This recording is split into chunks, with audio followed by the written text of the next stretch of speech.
Guys, can you hear me? Let me know if you can hear me. Let's see, where are we at? Where is my beautiful? Guys, can you hear me? Let me know if you can hear me. I can hear myself. I can hear myself. Beautiful. Guys, welcome to the show. J.A. Beats. Yemi from South Africa. Future developer. Guys, what's going on? If you are on right now, I want you to make a comment. Some of you guys are already doing it. I want you to make a comment so I know who's live, okay? That would really, really help me. Crispy sound, they say. Let's see. Okay, guys, here's what we're gonna do. I'm gonna turn the AC down a little bit. It's a little toasty. It's July. It's gonna take me about 13 seconds to do. Okay, I need you guys, as I'm doing that, I need you guys to let me know in the chat where you're tuning in from. Drop your emoji. I don't care. I just want to know who's on this. Give me 15 seconds. Go.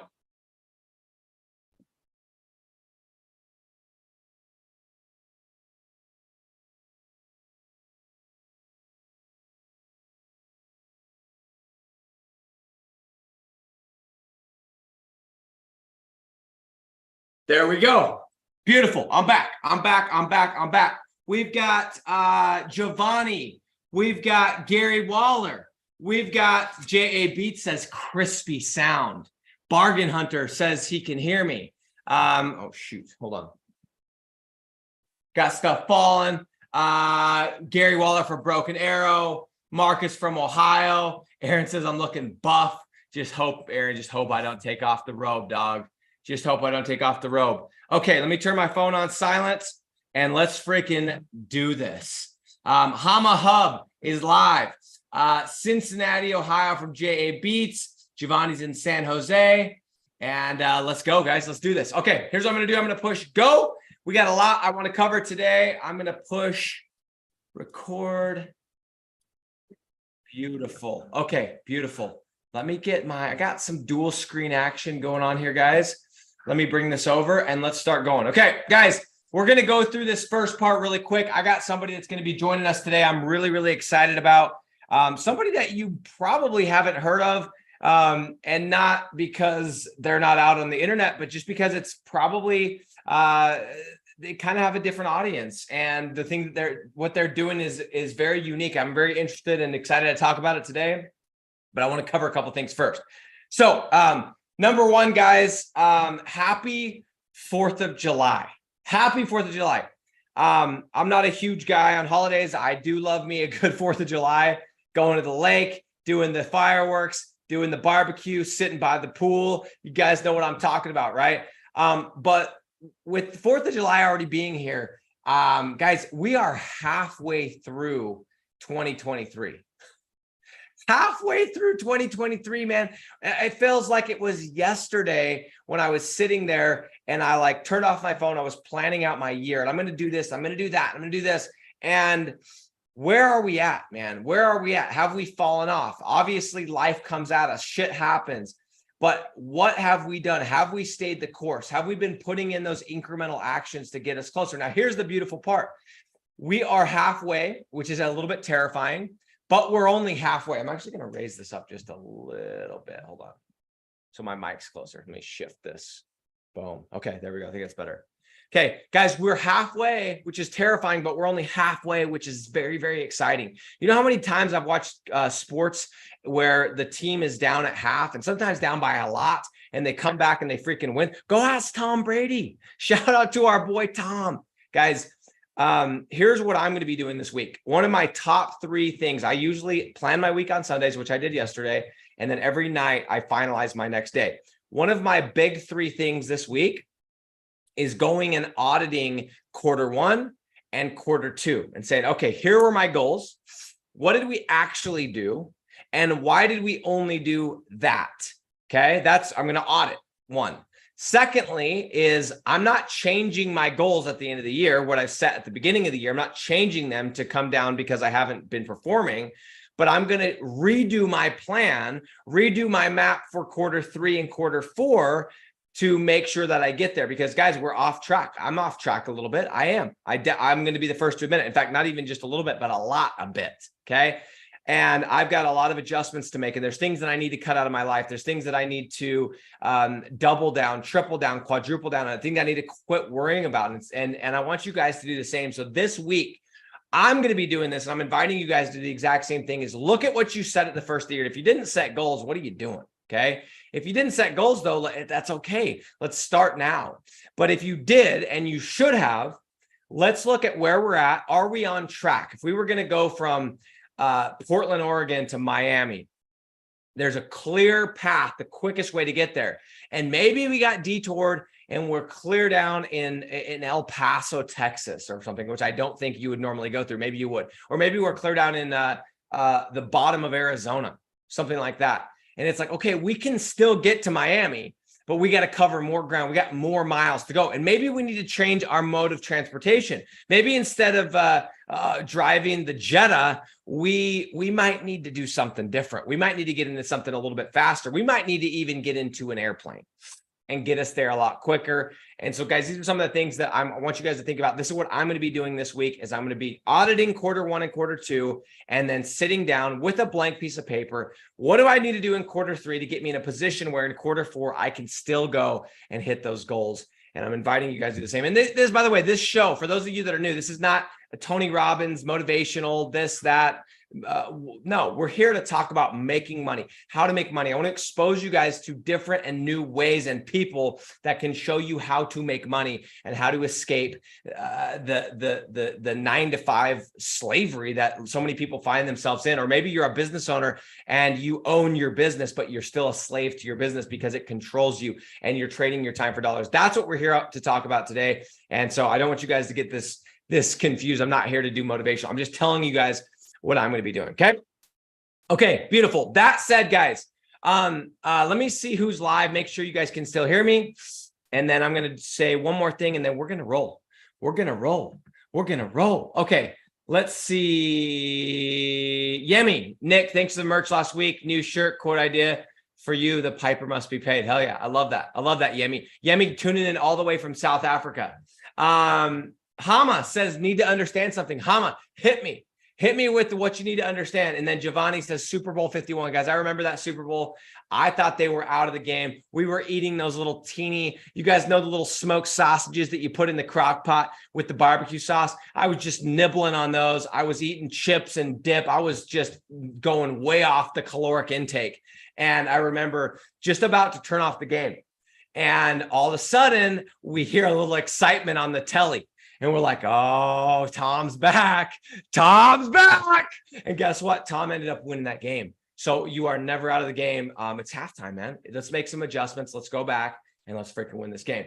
Okay, let's see. I want to know, Hama, what is your understanding that you need to know? Tanner Slavic's on, GM's on. Guys, I am so pumped for today.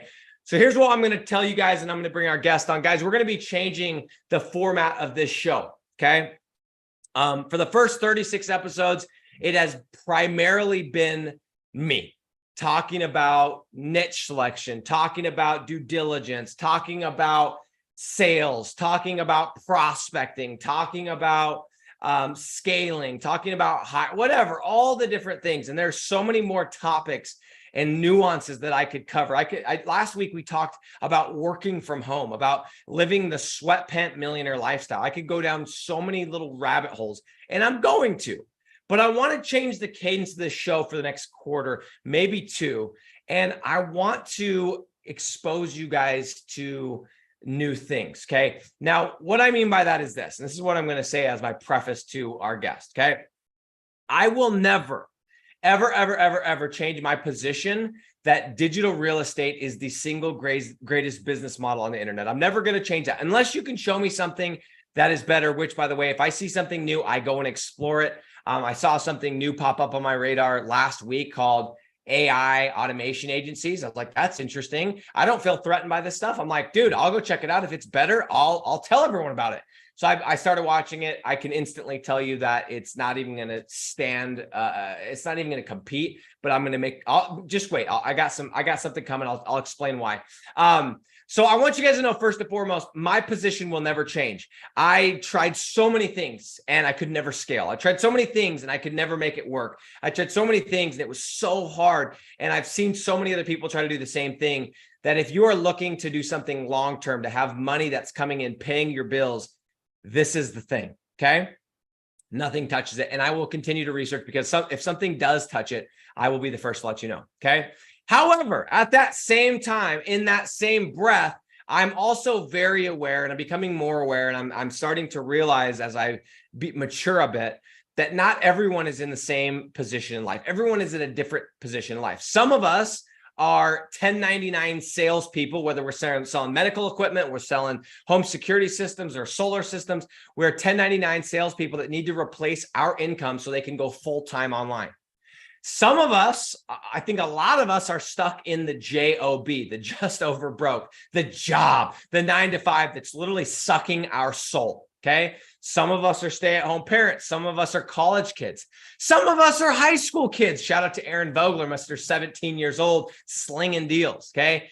And some of us are like, not all of us, but I know that I've worked with people. I know people that watch this are people that are nearing or are retired that realize, hey, this ain't going to be enough. And I might be able to squeak it by, but if I live an extra 5 years, I'm screwed. Okay. So we're all at these different points in life.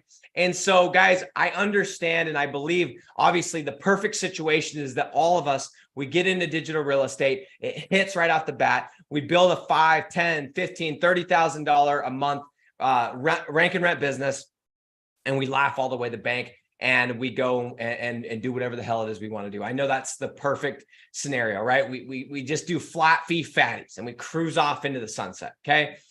But here's the reality. The reality is that for most of us, it's going to be a little bit more messy. In fact, a lot more messy than that.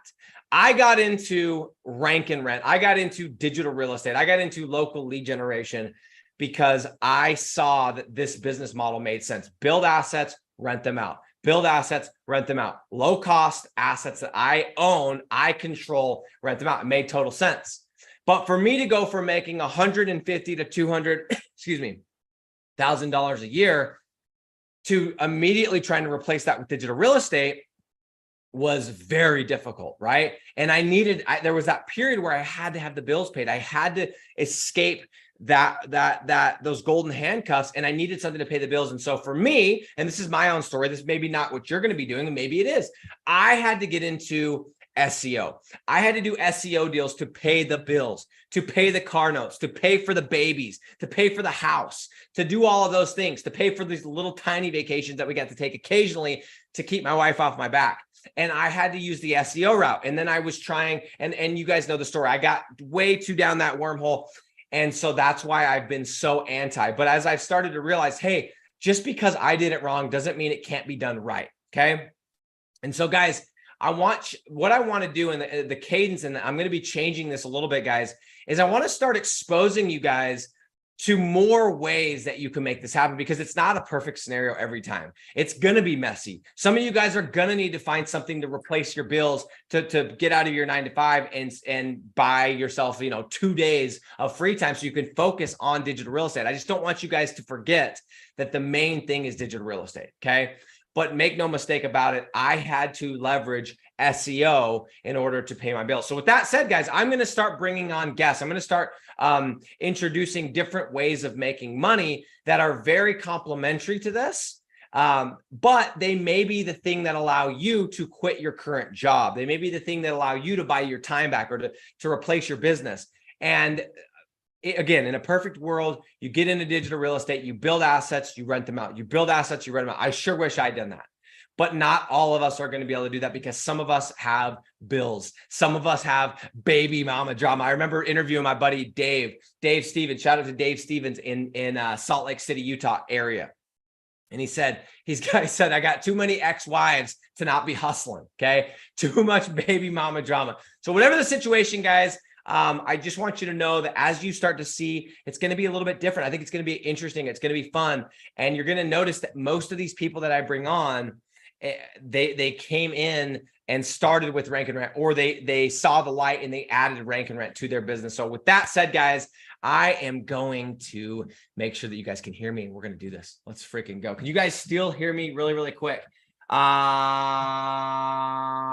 Future Developer says AI SEO is something that might be worth taking a look into.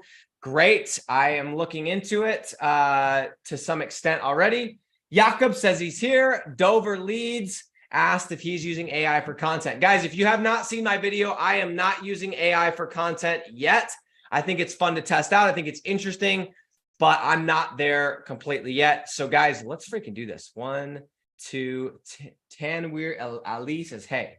Okay, let's do this, guys. Let's go. Let me bring our guest on. Let's go.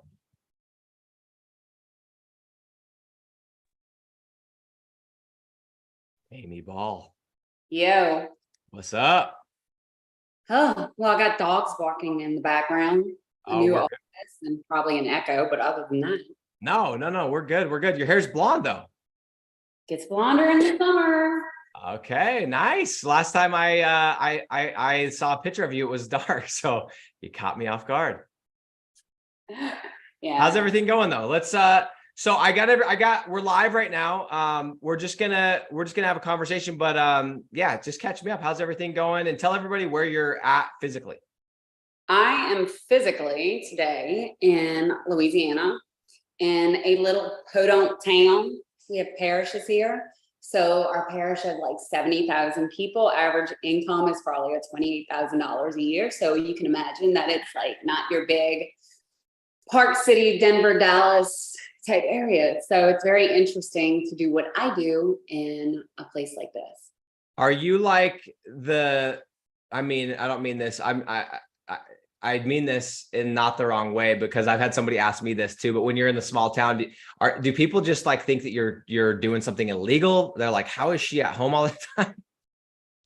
I actually have no clue what I was doing. I just wrote an article on this, like within the last month, about how I'm sitting at dinner with a friend of mine, and she's like, yeah, you like are still doing the marketing thing, right? I'm like, not really. And then my son's like, yeah, no, you're a consultant, right? I said, not in the typical consultant way that you would think. So it's like, people are very unsure about what it is I do. They just know that I work with business owners to do some magical digital stuff.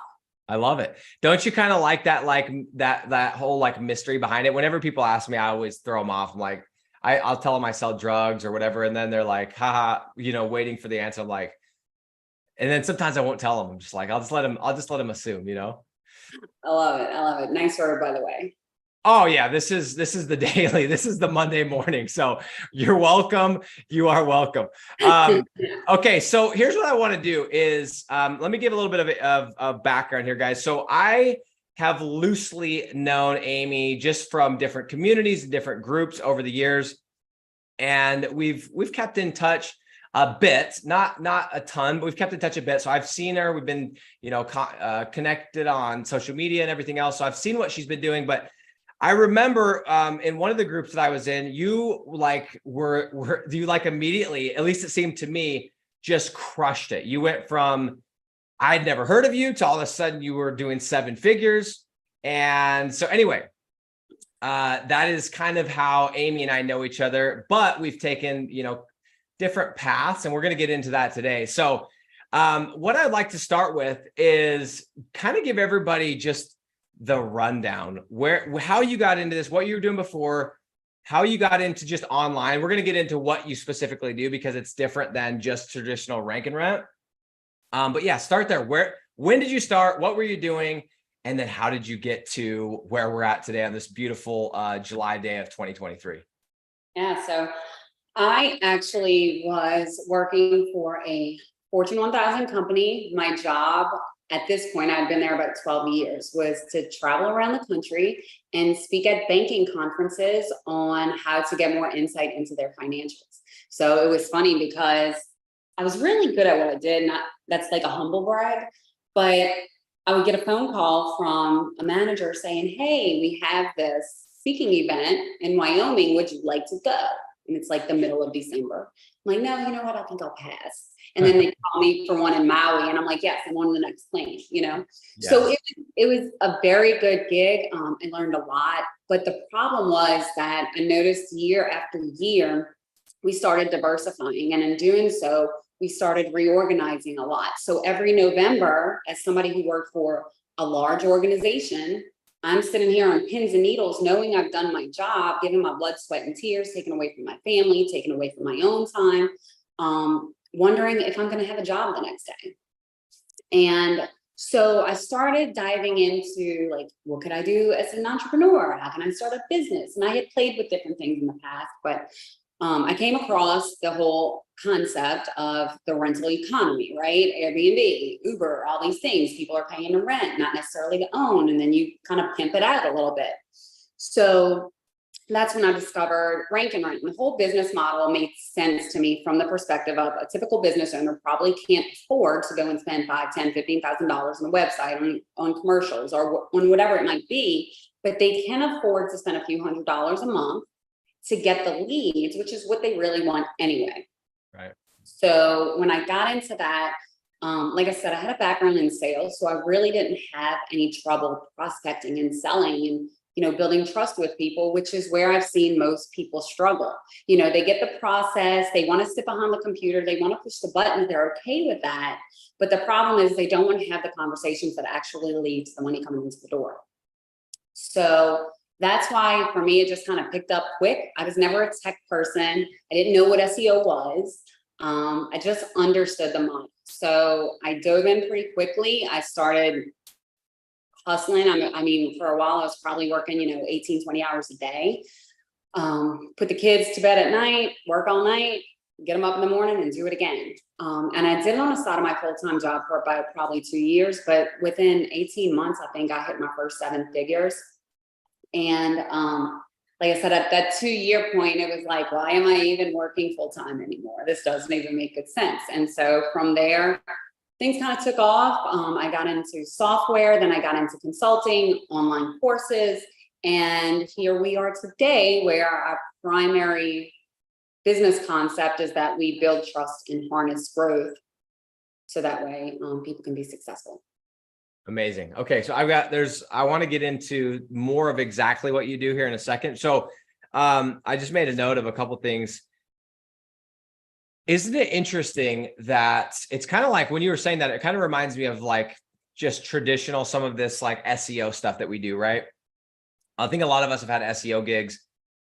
It's like you do your job and you get fired because you got to the top of page 1, and you don't do your job and you get fired. And so like, I guess the question I would ask for anyone that has a job that's watching this, is anybody safe?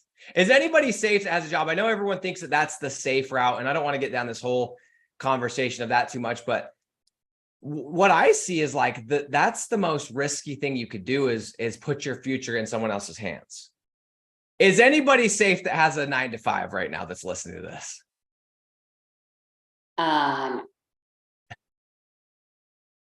Glad we're on the same page. And I think that's why people are here. I think everyone sees that. And I'm hoping if you're watching this, you're not the person that's waiting until something happens. You're the person that's like, hey, I'm going to beat this like Amy did. I'm going to beat this and I'm going to figure something out before that happens. But guys, make no mistake. I know everyone thinks their employer cares about them. I know everybody thinks that they have an industry that's not going to be touched by the economy. But that may be true until push comes to shove, and then nobody is safe. So anyway, the other thing I wanted to talk about really quickly is something that you said. You said you had a sales background. Now, guys, I think the funny thing about you saying that, I have been talking about the sales side of this business since I don't know 2020.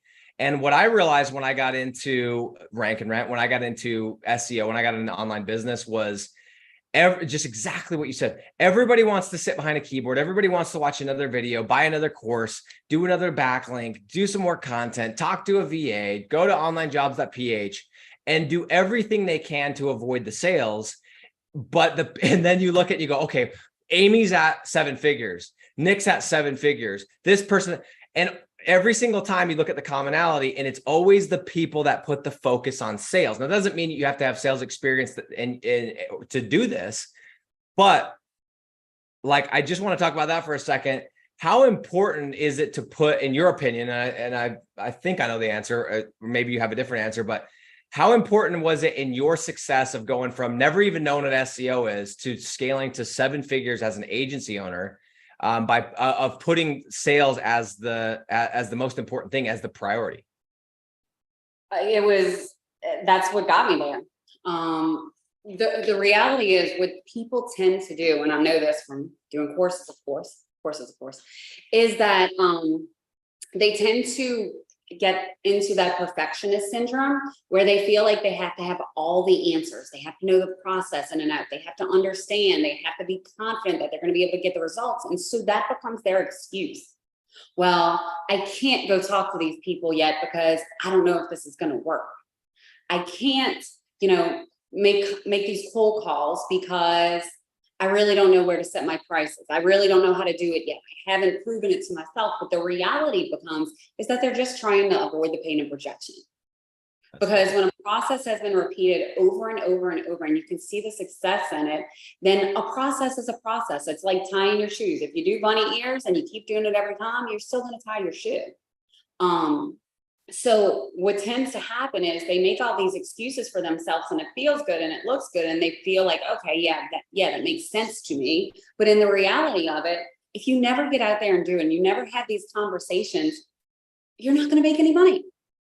So it's actually a funny story. I don't know if I've ever told you this, but my very first client was they did dock repair and encapsulation.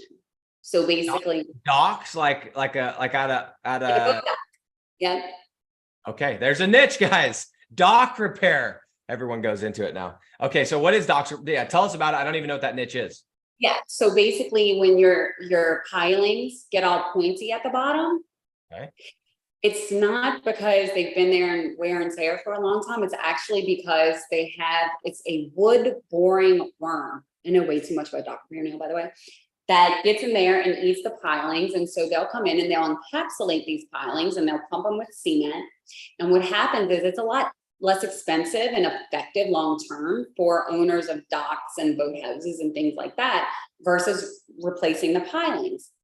Anyway, so I get in this Facebook group. I know shit from Shanola about dock repair or SEO. I just know I bought into the scheme, right?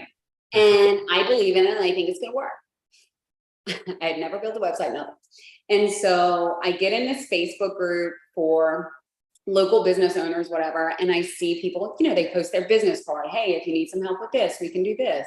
So I would reach out to each of them and be like, hey, I see you're trying to grow your business because you're obviously posting on Facebook. So you need more customers. So, hey, let me help you. I probably did about 100 of those, right? And finally somebody responds. And he's like, yeah, I'm interested. I really need a website. I'm like, oh, well, I can build you a website. No problem. I'll build it for free. Just pay me the monthly maintenance fee. Oh, okay. It's like $75 a month I was going to charge. But I was super excited because I was like, oh my God, somebody answered me back. So I go meet him at a coffee shop. We sit down and I just did some like normal, hey, we're having a conversation. What is it that you're trying to do? And it came out as it always does. I need to get more customers. And so this conversation that started with me never building a website, never doing this before, not even knowing what SEO was, and him coming to pay $75 a month for a little cheap and easy website. About an hour later, I walked out with a signed contract at $1,600 a month to deliver leads to him. And that was 12 years ago, and he's still my client today. Unreal. Still to this day. This day, he actually started in Louisiana. He now covers Galveston, Texas to the Florida Panhandle. And just focuses on dock repair and dock repair and encapsulation. Huh? Interesting. That's such an interesting niche. Guys, this is what I'm saying. Like, there's so many different, and I don't, whatever you say, niche or niche, whatever, I say niche. But anyway, okay, that is, and I don't know how you feel about this, but I always say, because I did door-to-door sales, I did software sales, and then I started selling all of this stuff. And I truly believe when you first get into sales, your first deal. So if you're watching this right now and you're like, man, I don't have my first deal and I've been doing this for like however long, your first deal, a lot of times you just have to ask enough people for money to get that, what I call a laydown. And people that have experience, Amy had experience in sales prior, she's going to find that laydown quicker. I had previous experience, but if you do not, you have to ask enough people to where you find that person that was already going to build a website anyway, was already going to do SEO anyway, was already looking to grow anyway, and you just happen to be there. So that's number one. But number two is, guys, it's so true. You have to focus. The only thing that brings money, the only thing that grows your business in the beginning is asking people to give you money, asking people to spend money with you. But for some reason, no matter what we're doing, no matter what kind of agency we do, we want to avoid the very thing. And it's interesting that you said that. Fear of rejection. The fear of rejection. And I know you said this to me when we were talking earlier. That's something that you've really studied, is like the human behavior behind why people fail when they start businesses. Is that the number one reason, is because of the fear of rejection, or is that just a part of it? It's a part of it. So instinctually, people are designed to avoid pain, right? We're literally wired in our brain to run from it. And most of us were never taught how to be uncomfortable, how to sit with it, how to identify it, how to communicate it, how to pretend that it's not happening, right?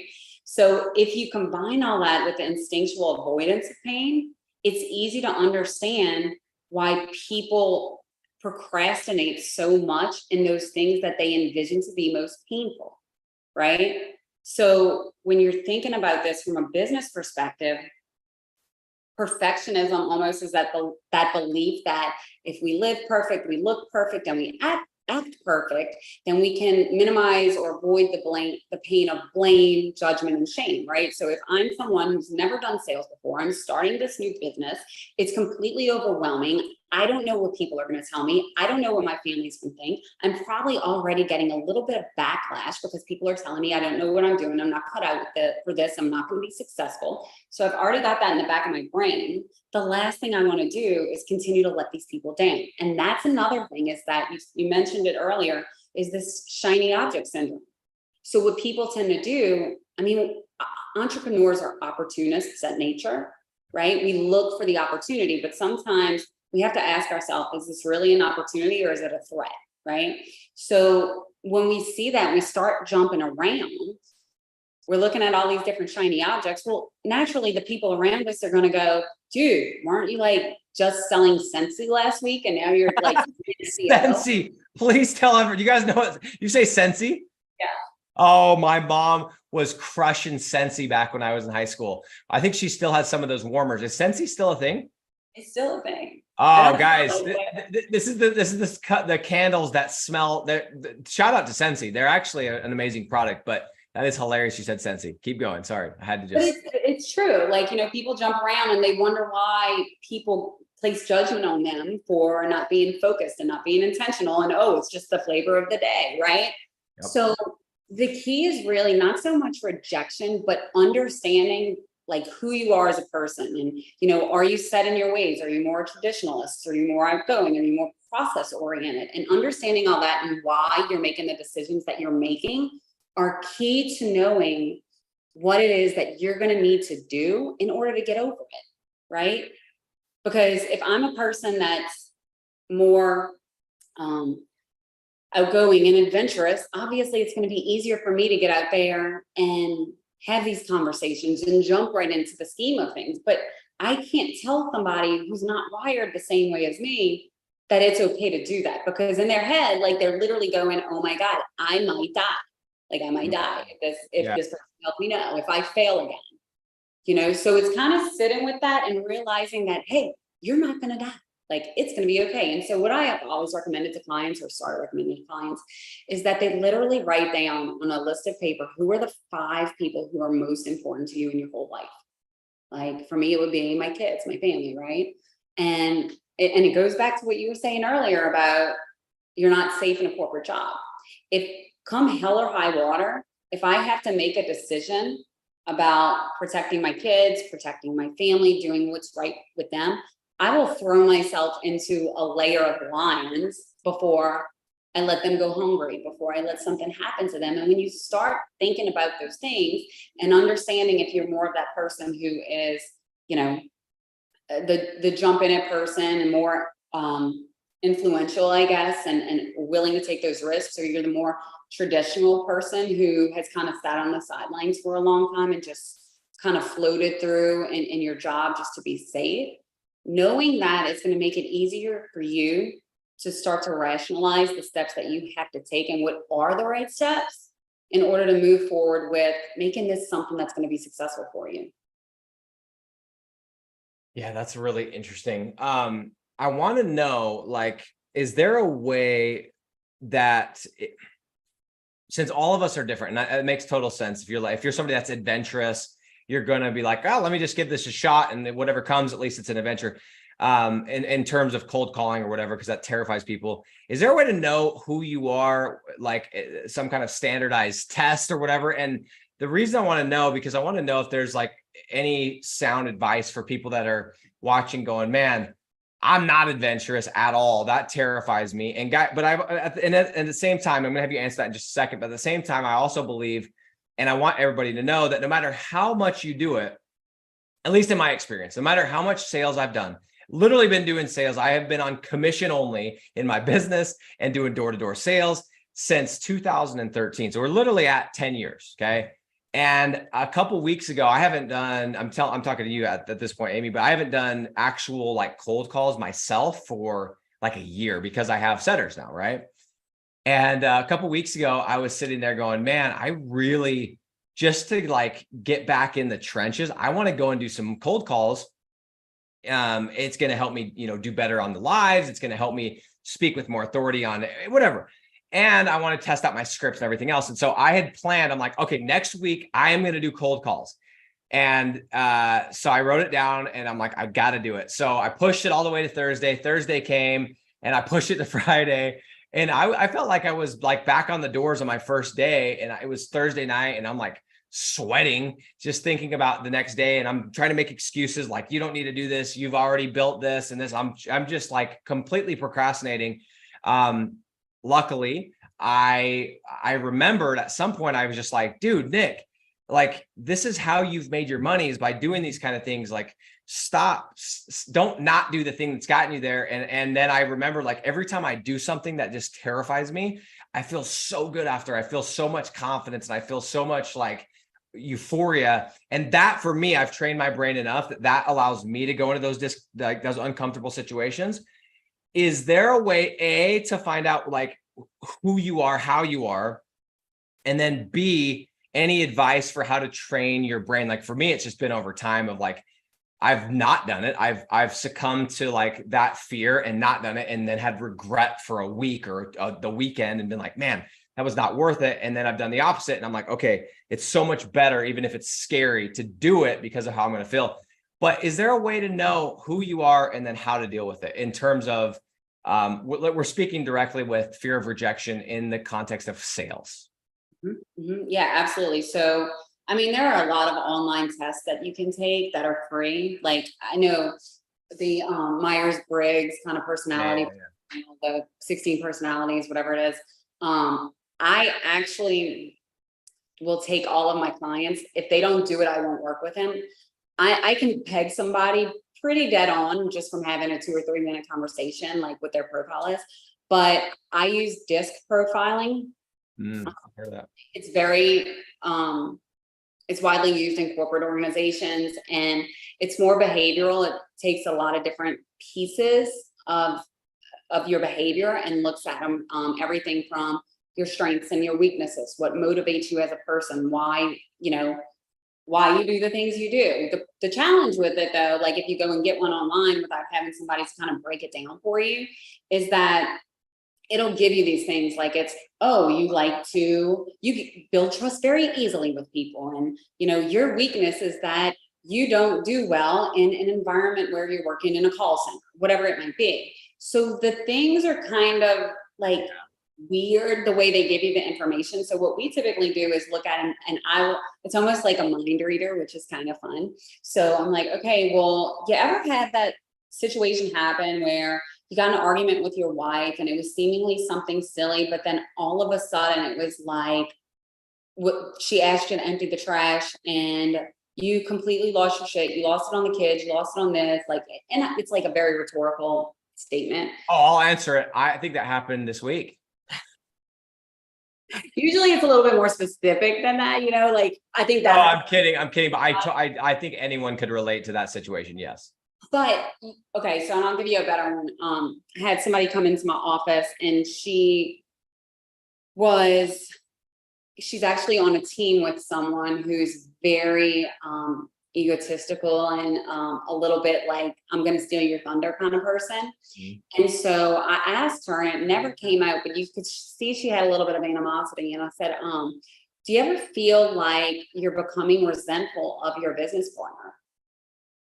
You know, just in working with them naturally over time, like, do you feel like you're becoming a little resentful? She's like, oh my God, I'm becoming a lot resentful. And it's fucking crushing, like everything I'm doing around me, because I'm obsessing about it. Yep. And every time she opens her mouth now, I get mad. Like, it doesn't even matter what she says. And what it went back to was that because what her motivators are and what her strengths and weaknesses are, she's not able to correctly identify the emotion that she's feeling when these things are happening. And she's not being assertive enough to tame her partner because she doesn't want to hurt feelings. So there's like a lot of different aspects that come into it that are both psychological and brain related.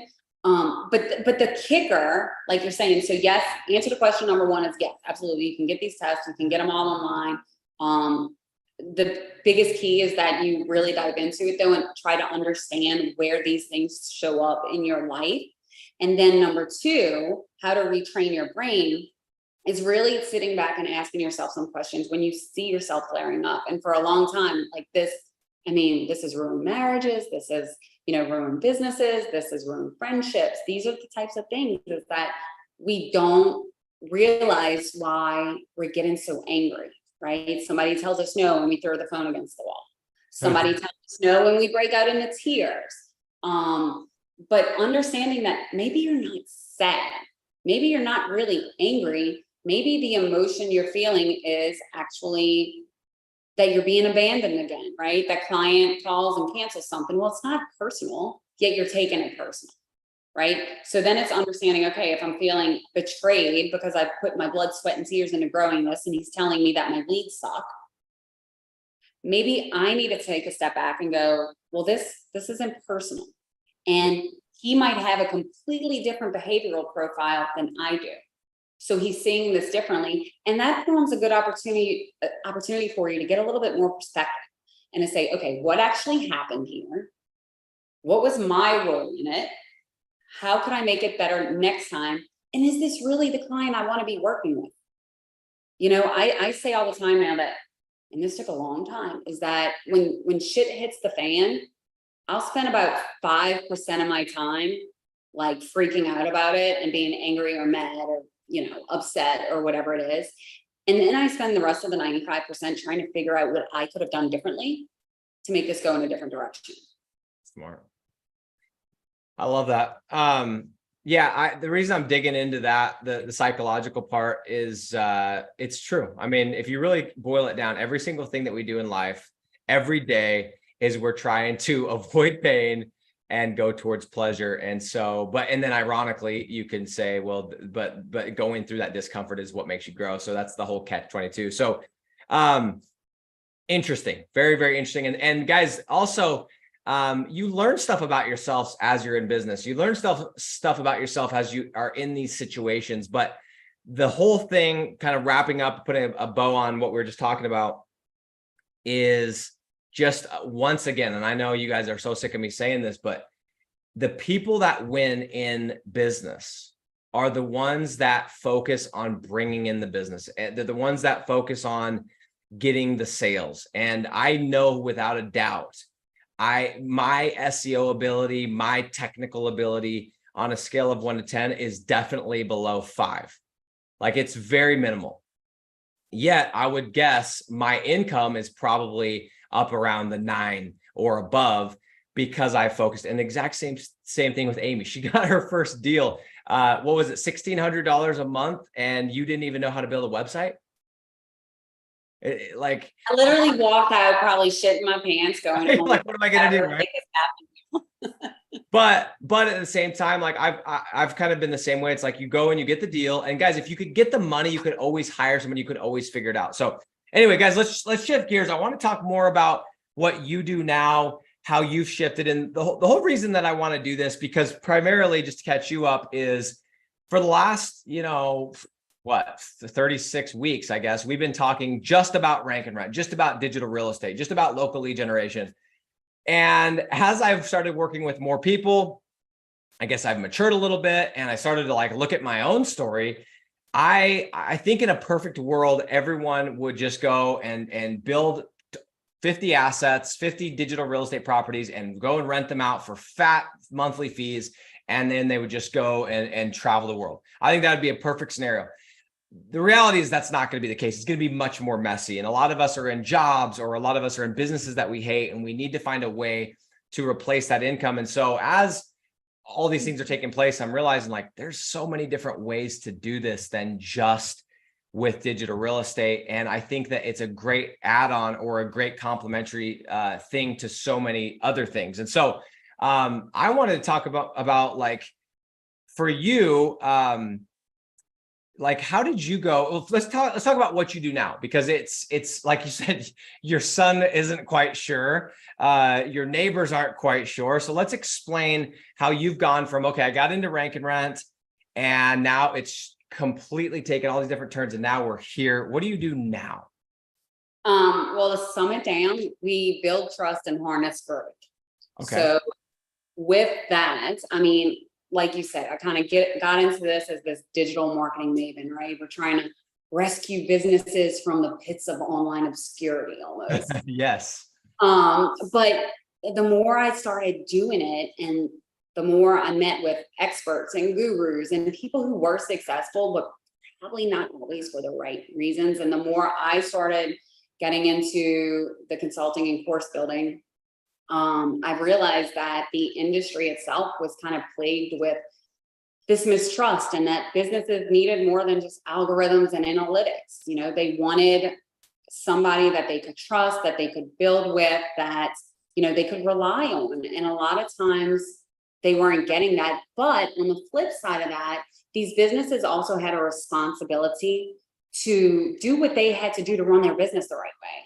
Right. And I know y'all hear that all the time, I'm sure, is that, oh, your leads, they're not great, they're not converting, whatever, without them taking a look at themselves. So when I got away from, or I shouldn't say got away from, when I kind of transitioned from specifically just rank and rent into, SEO software and then consulting and courses, I was coaching probably about 10,000 people around the world who had bought into the coaching program.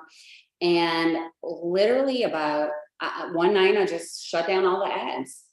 I just said, I'm not doing this anymore.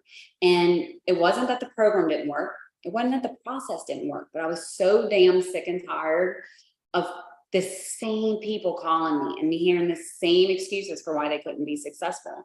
It was like, I tried this, but it didn't work. Can I get my money back? Or, my client keeps saying, people keep telling me no. And my first question was always, well, have you built your first site yet? Like, how many conversations have you had? Mm-hmm. And it was always, well, I don't have the time. I don't have the money. I don't have, I need more to be able to fund this business. And it's like, it was eating at my soul that people weren't being successful with such an easy, streamlined process that worked over and over. So I had to take a step back and figure out what is it that I can do in order to help people see that they can trust themselves to do this. Number one, how to build trust with clients so that they never leave. And then how to build trust in your numbers, which was a huge thing, because a lot of people will get into this and they think they're making bank, and all of a sudden, there's no bread left at the end of the month, and they're wondering where all their money went. Mm-hmm. So that's when I realized, like, back to your point about rejection kind of being a symptom of that avoidance of pain. I felt like the foundational aspect for people to be successful in business is to actually build trust with themselves, with others, and create a business that's going to bring in consistent income from month to month to month, or a recurring revenue stream, or whatever it is that you have for your investment. So that's where we started focusing is on how to continue to build trust, so that way you can build your company, you can scale it. Where are the bottlenecks? Where do we need to improve? And all that comes back to having the trust in order to get the leads, in order to continue generating the leads, to convert them, to book them, to sell them, to get referrals. So it was like this whole customer journey that it ended up kind of going into.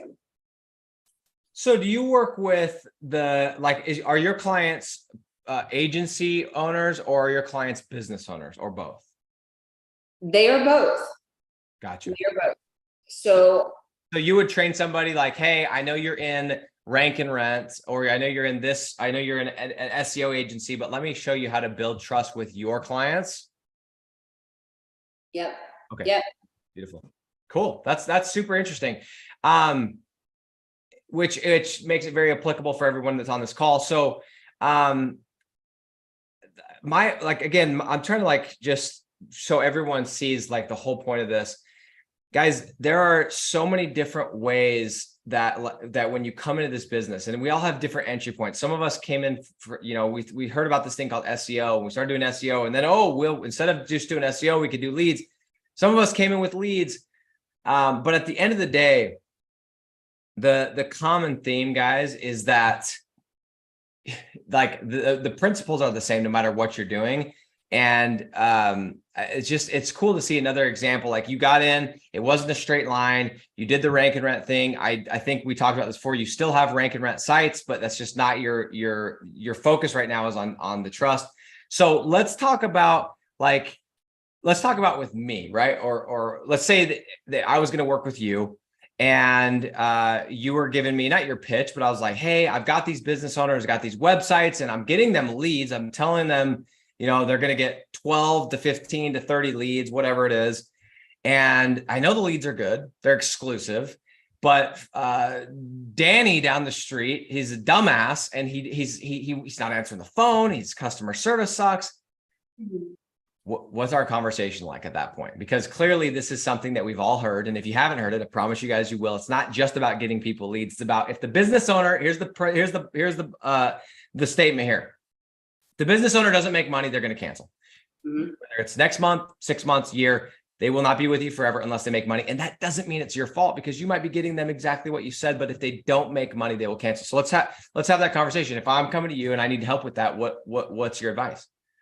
Well, here's what I would suggest is that if you are frequently seeing people come to you with that line, with these leads are shit, but you know that they're not converting because they're not answering their phone, they're not calling people back, they're not following up on the leads, and that is happening frequently, then you need to look at yourself, because you're working with the wrong people.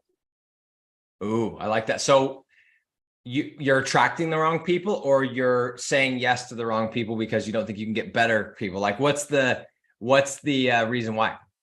Probably a little bit of both. A little bit of both. I think it's hard for people to, especially when you're coming from that job mentality where you work 40 hours a week and you get paid for 40 hours a week. But when it comes to consulting and helping other business owners, you're not getting paid for your time, you're getting paid for your outcome. Yep.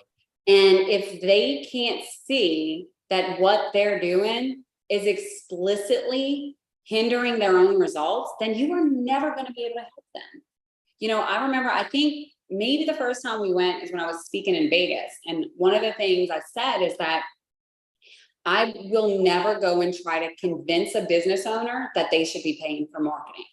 My only job is to convince them they should be doing it with me. That comes down to prospecting the right people, and I'm all about that. Why make two sales? Why sell them on why they should market and why they should use you? Just find the people that are already sold. That's it. And like you said, I've probably had, I don't know, out of several hundred marketing clients, I can probably count on two hands the number of people that have canceled. One was because he didn't pay his taxes and the IRS seized all his assets. Like, these are things you can't control. Yeah, You can't control. If you're sending somebody 100 leads a day, well, either they can follow up with them, but you have to set expectations up front too, right? So a lot of times now is we'll build out the conversion systems. So, hey, I have an AI that's going to automatically follow up with all of these leads. They're going to set warm calls for you. Your job is to focus on these warm leads. Let the AI handle the rest of them, right? Mm-hmm. So if you can alleviate some of that stress, because you figure these people are coming in and they're expecting, I'm a plumber, I'm just going to go do plumbing stuff and I'm going to make all this money, never realizing that they have to do bookkeeping, marketing, sales, customer service, hiring, firing, all these other things that come along with it. And so they're overwhelmed as well. So the decision that you have to make is, if you're seeing a lot of people that are blaming you for the downfall, when you know you're delivering what you promised to deliver, then you have to take a step back and say, are these the business owners I need to be working with and saying yes to? And if they're not, then get the hell out of those circles and go find the ones that are. It's so in like, when you say it, it's so easy to like, yeah, of course. But when you need that $1,000 per month, it's so hard to you know what I mean? You got that deal and you're like, I know I could get this deal. This person's probably not going to be able to close any of these leads because they just kind of suck on the phone or this or that or the rest. But like, it's so hard to say no to that money or to cut it when you really, really need it. But it's what you need to do. Like, it's going to just suck your soul. I've had those clients way more than I wish I had. And I totally agree. And that's one of the things that people don't realize is we hear about, let's talk about rank and rent for a second. You hear about rank and rent and you're like, okay, I'm just going to build a website, rank it and rent it, and then it's done. It's like, no, it's not. They have to make money, period. And if they, and I've also had clients that were making money and then they got lazy and they stopped calling and they stopped following up or whatever. And it's what I always find fascinating, Amy, is when I talk to people, because I do both. I have just like you, I have my agency and then I have my program that I teach people how to do what I do. And I always find it fascinating. Like, I get on the phone, I don't do the calls anymore, but when I did, and I'll listen to them, and people, it's like, they don't realize it took me 4 years. I started in 2016. I didn't like get past the just paying my bills phase until 2020. You know what I mean? Like, I went into debt. I had all these things and people don't realize that. And if you were starting at Jimmy John's today, a real business, you'd need $500,000 liquid cash. If you were starting a McDonald's, you need $1.2 million cash. You need to hire a staff. You need to sign a lease on a building. You need insurance. You need all this shit. But we start an online business and it's like, we just expect that we watch one YouTube video and the fucking millions just roll in. Isn't it banana? You're laughing because you had these conversations. It's like, that's not how it is. And so if you're watching and that's what you expect, and you're on the wrong, like you're sniffing in the wrong corner of the internet. And there's people out there that will sell that to you, but anything that sounds too good to be true is probably too good to be true. But the reality is we're not here to teach a class. We're here. This is my livelihood. This is Amy's livelihood. Like, we do this for real. That's why we make real money. But there's more to it, guys. There's more to it than just building a website, than just getting leads. That's the beginning. But I love what you're doing because you're kind of like, okay, once you've been doing this little game for a while and you've made a little bit of money, you're going to realize, because there's people right now that are watching this, Amy, they're like, well, I don't even know what you're talking about because they've never gotten a deal, but you will, and you'll see exactly what she's talking about. So who would be like, let's talk about the marketing side. Somebody that owns an agency watching this. Is it typically somebody who's like at a certain revenue point, at a certain years in business point? Like, who are the people that you seem to be the best at helping in terms of like agency owners? So me helping agency owners or agency owners looking for clients? You helping existing, like, let's say they have either a SEO business or rank and rent business, whatever, and they're having that same struggle. Who do you typically, who's the people that you can help the most? Is it usually like at a certain revenue point? Is it usually at I've been in business this many years point? Like, what have you seen? So I'm actually probably unique in the way that I do this. I don't necessarily look at revenue because I think a lot of those are vanity numbers. And a lot of times people have, oh, I have $1 million in revenue and they have shitty cash flow. They're not going to be able to take another bill. And from a number of years in business perspective, I hate to look at that too, because I've met entrepreneurs who are like very gung-ho, very adamant and ambitious and just on the train that have just opened a business, and people that are 10 years in and stuck in their ways. So I think those are a little bit myopic in thinking when you're trying to target an ideal client. What I typically look for are the behavioral attributes of people that can be uncovered during a conversation, where it's like, hey, I am doing this. I am following this process. I am committed. I want to grow my business. I know why I want to grow it. Or they may think they know why, and they don't really understand what they want. Because a lot of times I'll talk to people and it's like, okay, well, I want to get to 7 figures. And of course, the first question you probably ask it too is why? Yep. Why do you want to get to 7 figures? That's a hard question to answer, by the way. It is a hard question. It's like, well, I want to be able to buy a bigger house, and I want to live in the suburbs, and I want to have a boat, whatever it might be. And it's like, okay, well, so when you have a boat and you have this and you have this, are you going to be ready to retire? Because we're building recurring income. So are you going to stop? Like, what does that look like? So, and a lot of times people it's never enough, so we go into that too. But really, like, the people who I work best with are the people that kind of have the same vision as me. So like, they value freedom and autonomy and family and honesty and transparency. And they value growth and always learning. I say, if I'm going to work with someone, they have to be coachable, they have to be committed, and they have to be consistent. And if you're not those 3, I'm going to find out real quick. And if you feel like you're stuck, that you keep getting the same excuses, or you keep hitting that wall, like, I cannot get past this $100,000 point, or you're just struggling maybe in other areas that are kind of rolling over to your business. Those are signs that something else is wrong that you're not addressing, usually in your business. And even if you have cash flow problems, like I said, if you're doing several $100,000 in revenue and you're still struggling to pay your employees month after month, week after week, there's another problem there under the surface. Or if you're losing clients left and right, if you have an attrition problem, but you're really good at getting them. Yeah. That makes sense. Mm-hmm. So the way that I'm thinking about this in my head is like, Amy is, if you're, and again, for anyone that's watching live, or maybe you're watching this after we put it on the channel, but it sounds like once you don't really know which issues you're going to have or what you're going to face until you've done this. And so most of the people, like, I can relate to what you're saying because I've been doing this for so damn long. But some of you guys that are new are probably going, man, I don't even know. Because you haven't done it yet. And that's the first thing. You got to start somewhere. So if somebody's watching this and I don't know, again, it's not about time. Like you said, it's not about revenue, but they just are like, hey, some of those things that she's speaking to, I resonate with that. I'm losing clients or whatever it is. Would that be like, what would be the best way to reach out to you?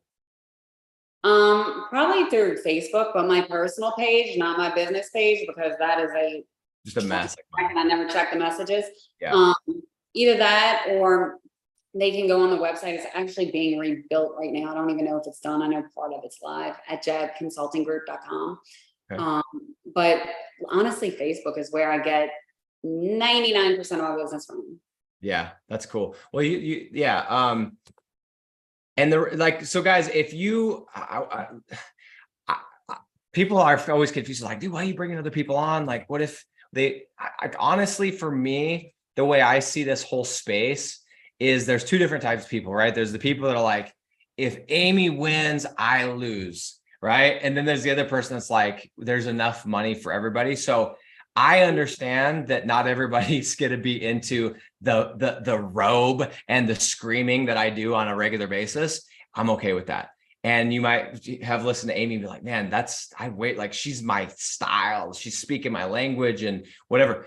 I love that. Go and check her stuff out. And for somebody that's like wants to just get started, do you have anything that you do with that? Or is it mainly more of like advanced, like I've already been in it and know my issues? Yeah. So your newer business owners, they're typically not going to be entrenched yet into these types of things. They need to focus more on the prospecting and the client getting side of it. And like you're saying, I don't teach rank and rent anymore. I don't have, like, my courses are very specific to my client. So knowing that they're getting that level of foundation from you where it's, okay, this is the process, this is how you get these clients, this is how you're going to grow your business. And then they start to see maybe that, okay, well, I've been doing this, but I'm running hard each day, kind of not getting any further than I am. I'm facing a loss of trust and productivity. I need to make more money. I'm caught in this vicious cycle of bad clients and bad choices and counterproductive processes outside just the rank and rent model that don't want, like you said, off the rack quick fixes. The people who don't think they're just going to push a button in a cash register and get it to ring. Those are the people I can probably help the best. And you know me, I'm very open to, like, if you have a question, shoot me a question. I'm going to shoot you straight. Like, it's not going to be fluff. I'm not going to try to sell you. I just want to help. Like, I have, just like you, I have recurring income coming in every month, which allows me to not work Fridays and to do the things I love and to spend more time on researching behavior and understanding. And you suck as a human and a business person, kind of thing. But that's what's great about it. It's not just, it doesn't just become a business. It becomes like an inherent part of your lifestyle. I mean, when you get something that's scalable and repeatable and recurring on a month-to-month basis, it's life-changing. It really is. When you know that all your bills are taken care of and that you don't have to take the gig. Like I used to go to some people, and if I could tell they were just going to be hard to work with, I would charge them what's called an asshole fee. And I would just charge them extra. It's either upfront. I wouldn't tell them this, but I'd bake it into the price. I'm like, dude, it's a win-win. If they say yes, it's way higher than normal. If they say no, they're an asshole, right? Oh, I think I should start charging my kids asshole fee or something. That's exactly right. So I used to do that. And then I've gotten to the point now, I'm like, no amount of money. Well, that's probably not true, but within reason. There's no amount of money that is worth me. I ain't putting up with your bullshit. Like, I just don't, it's not worth it to me. But that's the first thing, guys. You got to get out of the rat race. You got to get that, whatever it is, whether it's an SEO agency, whether it's there's so many different options, but that's the key. And I'm totally with you. I do have one last question I want to ask you. And I think it's something that everyone is like thinks, but no one dares talk about. And I think it's because they're nervous of like what people are going to say. But do you think that everybody should, once they get good at their thing, do you think that they should start a course? And I ask this because I have people all the time. They're like, well, and this is the question I had, right? When I was getting into it, I bought so many different courses. If your agency is so good, why are you doing a course? And sometimes I'll ask people to ask me that question, and I'll tell them, I'll say, the money. It's a great cash vehicle that I then use to put back into my business to buy real estate. And I'm an expert at it now. So why shouldn't I? And you should too, if you could do it, but it's not as easy as it sounds. Do you believe that? And I say that because you have one, I have one. It's very popular now. I think everyone probably is going to go, well, maybe that's where the money's at. Like, what are your thoughts? Do you think once you get into something, you become an expert, you should do a course, or is it just for certain people to do? No, I absolutely do not think that just because you have become successful, I don't think that success at business qualifies you to coach and lead other people. That's fair. And I say that because a lot of people, I mean, think about this from a sales perspective. You have a sales background where it's like, 99% of the time, you never put your best salesperson in a management because they're individual contributors, right? Facts, yeah. Like, they have different things that drive them. So you put them in that management role where they're now suddenly accountable for coaching and guiding other people, when before it was just like, I'm going to be the best. I'm going to run this show. I get my shit done and I win. True. Right? It's a completely different leadership model.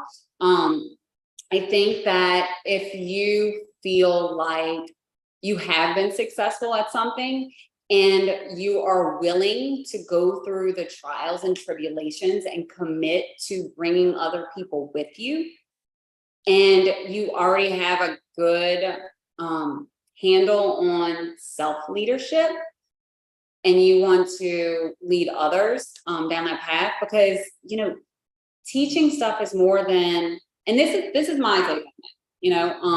I think when you become a coach or a consultant, it's more than just the process at that point. And now, if you were to do a course and it was like a one and done, like, I'm going to teach you this process just like you would take in college, don't call me after, don't ask me for advice, I'm not growing your business. But I think once you get into that almost consulting aspect of teaching people the process and the ongoing techniques and being there with them through the journey, then it needs to be something that comes from a good leader. Because if you're not a leader worth following, then you're just going to lose your ass in the course anyway, which we've seen 1,000 times, right?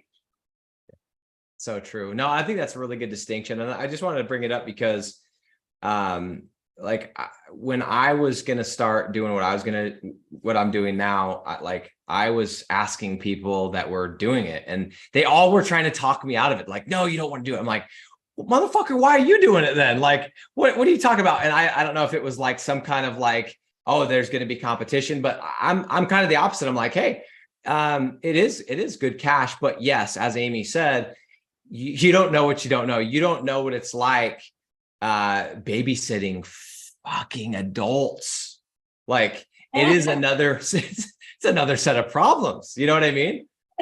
It is. It's like leading a team. And the thing is, the internet is the wild, wild west. And so anybody, they don't like what you say, they don't like what you post, they don't like what you teach, they're going to go in there to tell all their friends. So you have to be able to handle those situations. And I would never discourage anyone from starting a course. I'd never be the person that's like, oh, you're competition to me, because like you said, I don't believe in saturation. I don't believe in competition. I think everybody has their own way of doing things. In fact, I think I mentioned to you like our rekey process that we go through with clients, where it's like, hey, copy it, recognize who's doing something that you want to do, replicate their process. And then the key part that nobody does is revolutionize it in their own style. Right. Yes. And so if somebody wants to start a course, I'm all for it. I'm behind them, but I'm going to lay out for you like the good, bad, and the ugly, so you actually know what you're going to get into, and is this going to cause more anxiety or pleasure for you than what you're anticipating?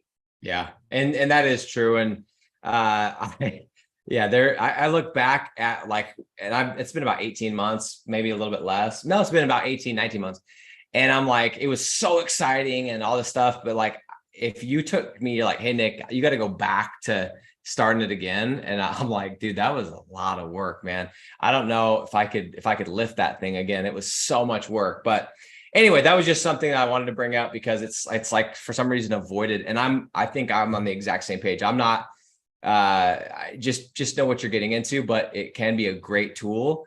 But I love that you said, just because you are good at something doesn't qualify you to coach/lead.